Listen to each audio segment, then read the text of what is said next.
Hey guys, it's your boy Doc, and today we'll be talking about Blackleg Sanji, and especially since we did a video of Nami, he's probably following right behind her, looking for affection, only to be rejected. So today we're going to give him his flowers and allow him to have something other than rejection today. So we'll be talking about him today.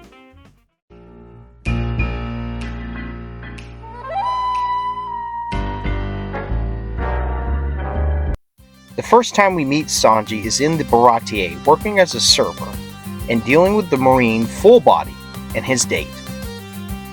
He walks to their table while Full Body sneaks a bug into his soup, and before talking to Full Body, Sanji flirts with his date, which is crazy, but it ain't quite over yet because of Full Body complaining and trying to cause a problem in the restaurant. Sanji ignores him, which causes Full Body to smash the table.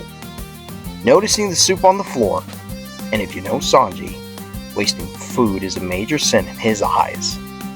Sanji puts his hands in the soup on the floor while saying, "You could have pulled the bug out of the soup instead of wasting it." Then Full Body steps on his hand, steps on it, crushes it, and Sanji's face goes from neutral to furious.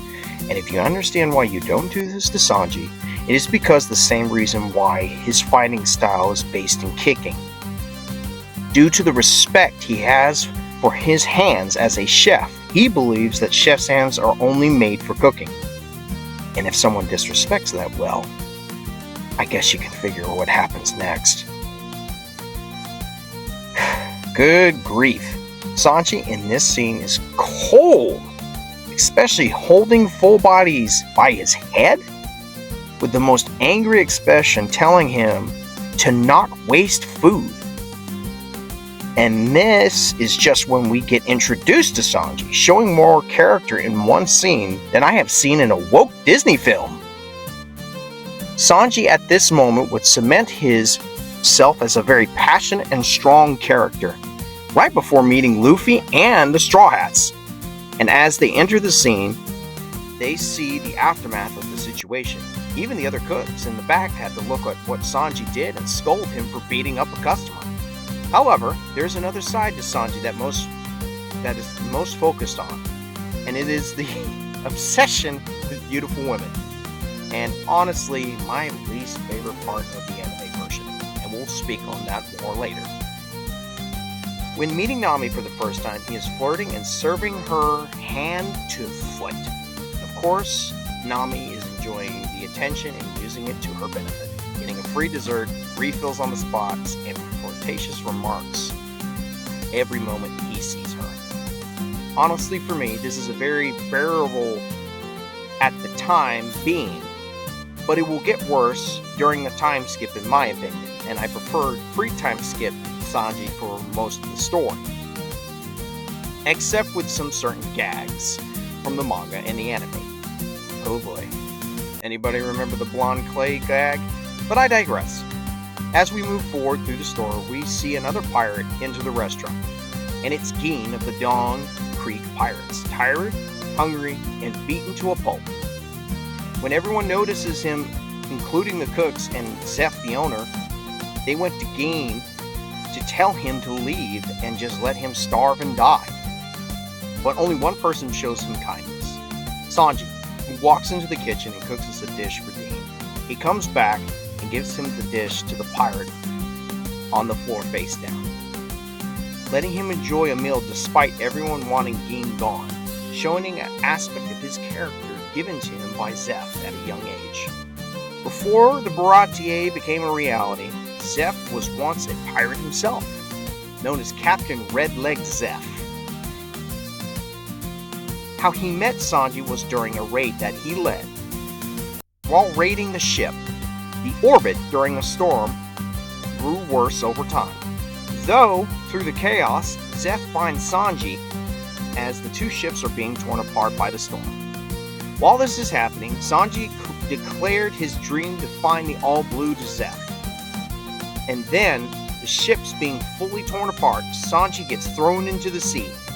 And surprisingly, Zeph goes after him into the sea and saves him from drowning. They both are stranded on a small piece of island with no ship in sight. Zeph decided to keep a small portion of food to Sanji and kept the bigger bag of food, claiming he was an adult and needed more food than Sanji since he was a small boy. Despite the disagreement, Sanji would portion his food while trying to signal for a ship. Several days would pass and Sanji would run out of food, and eventually impatience would overtake him, and he decided to try to kill Zeph for his food. However, Sanji would walk towards the bag first and cut it open. To his horror, the bag was full of treasure and not food. Realizing there was no food for Zeph, he went to see how Zeph survived. As Sanji walked to Zeph, he noticed his leg was missing, and he realized Zeph had eaten his own leg to survive, letting Sanji know that Zeph gave him the only food that he had on him. Sanji begins to break down and cry, making a promise to himself to never see another person go starving, whether good or bad. Zeph, in a moment of vulnerability, tells Sanji why he saved him, because they shared the same dream of finding the All Blue. After sharing this, he told Sanji about his new dream to open up a restaurant on the sea for many people to enjoy. Sanji, in the moment, promised to help build and run the restaurant with him in order to repay Zeph's kindness. They eventually were rescued and took Zeph's fortune to begin building the restaurant and hiring more cooks over the course of 9 years. During those 9 years, Zeph would raise Sanji as his own son, teaching him how to improve his cooking and training him in the red leg style of fighting.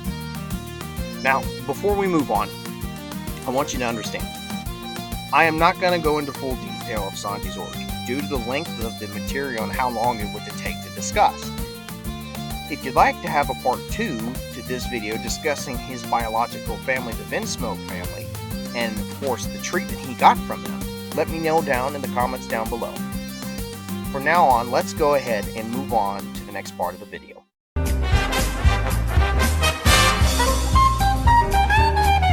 Now we're going to discuss my thoughts and opinion of Sanji. And the first question we got to ask, what are my overall thoughts on Sanji? I think he's a great character.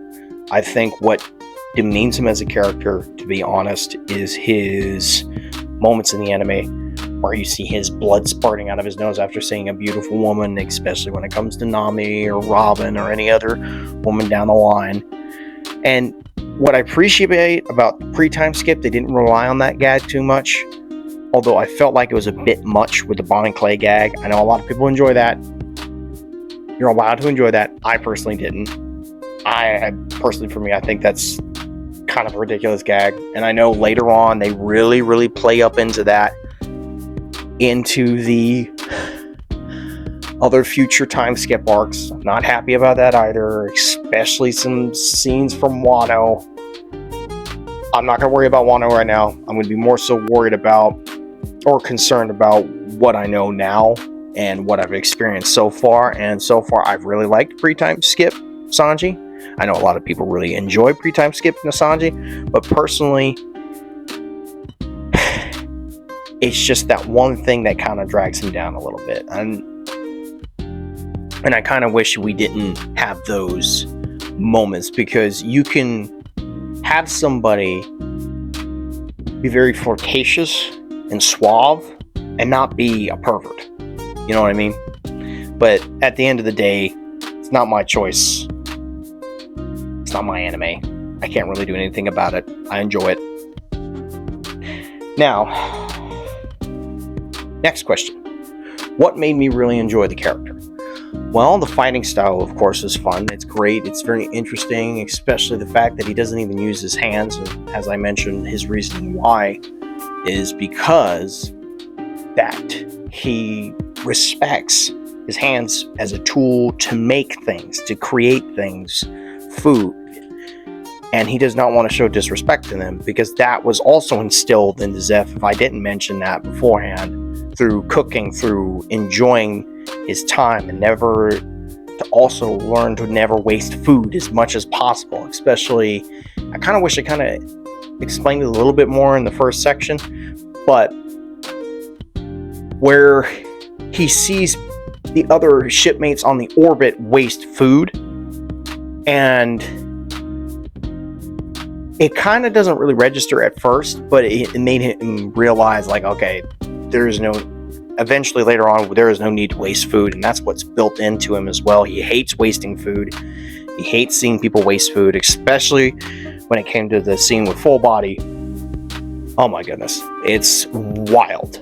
Absolutely wild. Another aspect that I really enjoy is probably the compassionate side, not only instilled from Zeph, but also through wanting to do better for others, despite not doing better for himself, from the whole Cake Island arc origin stuff, which is, it in itself just unpacks a lot, and I'm going to try to not talk about it too much, but I will say, yeah, that also probably brought me in to really enjoy Sanji, to really see him for who he was as a character and what made him into this person that he is today. It's something else what they do with him. It's just, like I said, it's unfortunate that one aspect kind of dials it down for me, and that's why he's not my favorite character, despite the fact that he has really good stories and really good fight scenes and certain moments that he deserves. Don't get me wrong, I think he deserves it, but it's still a problem for me to really enjoy one character when it's just always bouncy boobs, you know. I mean, that's just about any other character. I mean, arguably one of my other characters that I would recognize and I kind of enjoy is Master Roshi, but that was his whole gag even up until Super. That's been around for a long time. It's ridiculous. And so, I don't know. I'm not going to sit here and complain about it all the time. I know you plenty have heard of it already enough. Now, next question we got to ask: which version do I prefer? Now, that's an excellent question. That's a fantastic question, and I'll tell you right now, it's the live-action version. It is a lot better due to the fact that he is not perverted in any way. He is a little more serious, a little more suave, still passionate, great fight scenes. Not that the anime didn't have great fight scenes, not that the manga didn't have great fight scenes, but the choreography in the whole episode that we see him in, he is wilding out. Like, it's surprisingly really good. And I want to see more of that version of Sanji rather than they try to replicate the pervert cat. Like, give him something more like he fails to get the date gag. I'd rather have that than anything else, because that's a little bit more realistic than just some dude spraying blood out of his nose. And I know a lot of you are going to be like, well, we kind of want that in anime. Do you? Do you really want to see a grown man blow blood out of his nose after seeing a real-life woman's chest exposed or something? No, I don't think so. They're not going to allow that to happen on a Netflix show, because clearly, if you know anything, it's an anime live action. A lot of kids are going to be watching it. But I digress. And now, to discuss a little bit further on that element I don't like,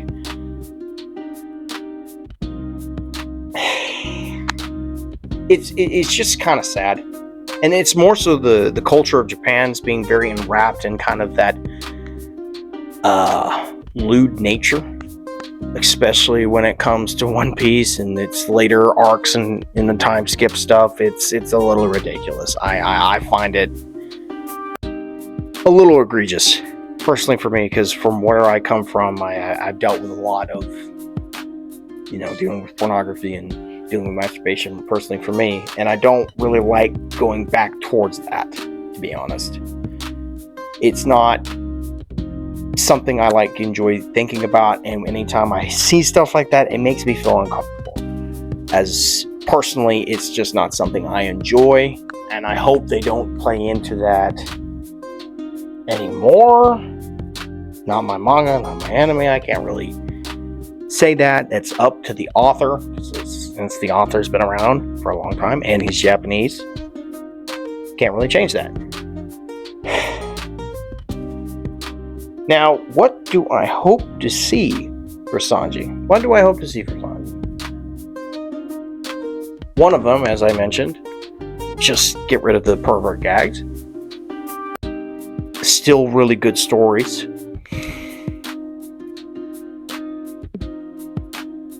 And honestly,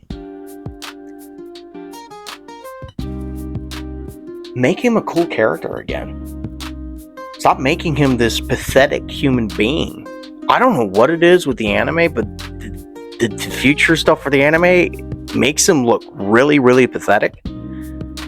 Although there's this one scene, I said I wouldn't talk about one, but I do want to talk about this one specifically, but this is a really good character moment where he asks Robin for help after being entrapped by this spider lady looking thing.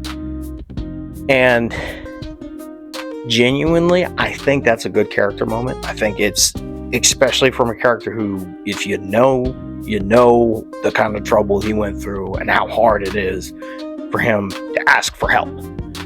And having someone to be overjoyed to be thinking like, hey, he's finally asking for help. I'm more than happy to come in and help.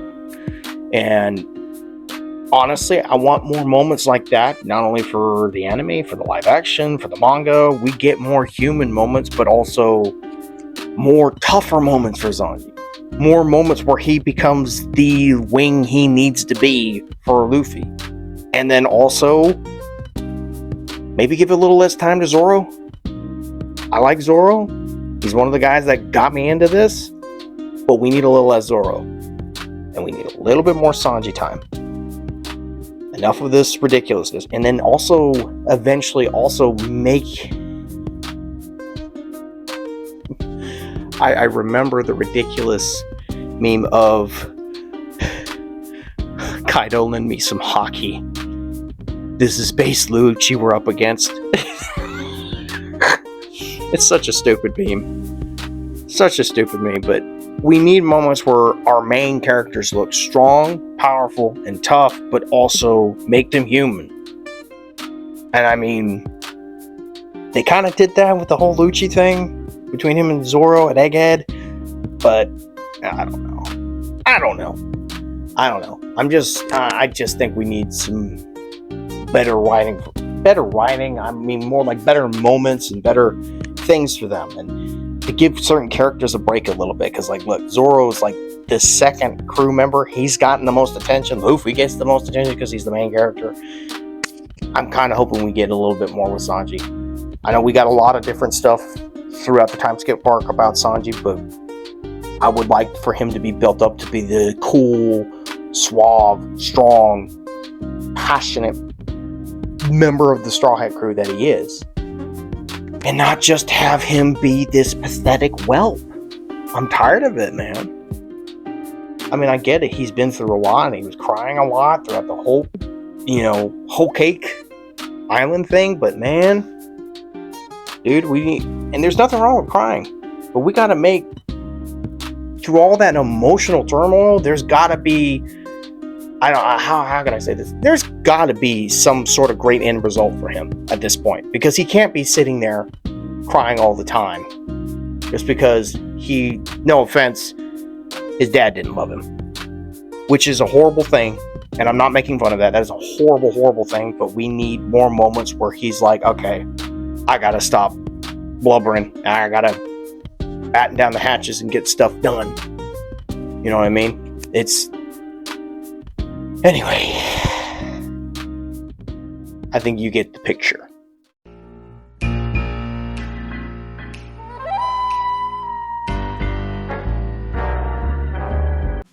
Although I do enjoy Sanji's character to an extent, my problem is still that one thing that just still dampens him. And the other thing I mentioned, where he just looks pathetic and he's just some pervert loser when he shouldn't be. Mind you, this is what it seems like the anime wants to keep making him into be.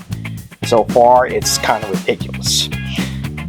Especially when it comes to Nami and certain other women in the show, he just buckles down and then acts kind of pathetic, or pathetic in other moments. And it just drives me wild that a man that is so entrenched with a man who was a pirate, who was one of the toughest pirates, is buckling down like this all the time, despite getting over all this trauma, despite getting over all this different stuff. And that's why, even despite with everything, like, we've had these wonderful moments in the live action, we had this moment where we had the cool, suave, passionate version of Sanji that we meet. Swanji, that's the new one. I might make a meme about that.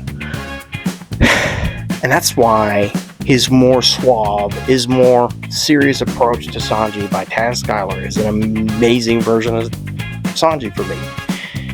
It's amazing. He can both, but we both know in both anime and live action or manga, he fights well, he cooks well, and he is passionate as can be. And I am glad we have more to come for Sanji, to be able to enjoy more of his story and have more opportunity for his character to go up and move forward as the one of the wings of the future Pirate King. Well, that was fun. Glad we got to speak on Sanji a little bit. You know, if you guys want to see a part 2, I would definitely love to do it. More than happy to do that at some point down on the road, and let me know what y'all want to do in the comments down below. See if you want to see a part 2, if you want to see another Straw Hat be talked about at some point. Yeah, I'll do that. I would also like to encourage those who haven't read the manga or watched the anime to do so. And, well, I preface this, probably read the manga and wait for the remake to come out, because the remake is going to have better pacing, and the manga has better pacing personally, and it doesn't have those extra island arcs, although despite people really like some of the filler, it's up to you whether you want to watch that or not. So thank you guys so much for watching this video. Make sure to like, comment, subscribe, make sure to hit that bell for notification for more character discussions and other videos of the sort. I'm going to go edit this video. I'm out. Peace.